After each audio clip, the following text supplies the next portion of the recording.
Dans une note de l'Institut Paris Région consacrée à la sécurité en Île-de-France en 2020, il est indiqué que près d'un Francilien sur deux admet se sentir en insécurité au quotidien. En effet, la délinquance ne cesse de gagner du terrain à l'image des nombreux événements qui se sont déroulés récemment dans les lycées de notre région.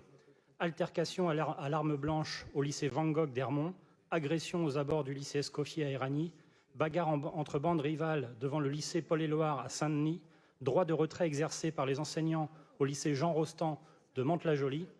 Après plusieurs incidents graves, rumeurs de vengeance et d'agression à la Queue-les-Yvelines, altercations à Ris-Orangis, la liste n'est malheureusement pas exhaustive et montre à quel point l'ensauvagement généralisé de notre société s'exerce aussi et de plus en plus en milieu scolaire. L'ambition, certes louable, et que nous soutenons, de doubler les effectifs des brigades de sécurité dans les lycées pour arriver à une 50aine d'agents sur toute la région, n'est malheureusement pas à la hauteur des enjeux, car ces maigres effectifs seront insuffisants pour permettre la couverture des besoins en sécurité de l'ensemble des lycées de notre région. Même constat dans les transports, où l'on ne recense plus le nombre faramineux d'agressions et autres faits violents à l'encontre d'agents de la RATP, de la SNCF ou encore de voyageurs. Nous dénonçons ici la coproduction État-région dans la montée de l'insécurité.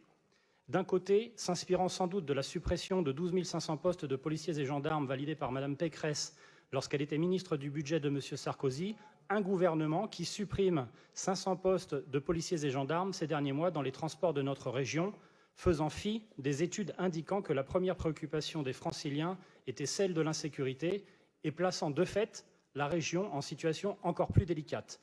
D'un autre côté, comme nous avons pu le constater ces derniers mois en commission permanente, un exécutif régional qui finance des associations qui soutiennent elles-mêmes les fameux mineurs non accompagnés, qui ne sont ni mineurs pour la plupart, ni isolés, et dont le parquet de Paris a récemment reconnu qu'ils représentaient 75% des mineurs déférés, démontrant ainsi leur surreprésentation dans la délinquance quotidienne, notamment dans les transports de notre région. Entre un État préférant brimer les honnêtes citoyens et piétiner leurs libertés individuelles plutôt que d'assumer sa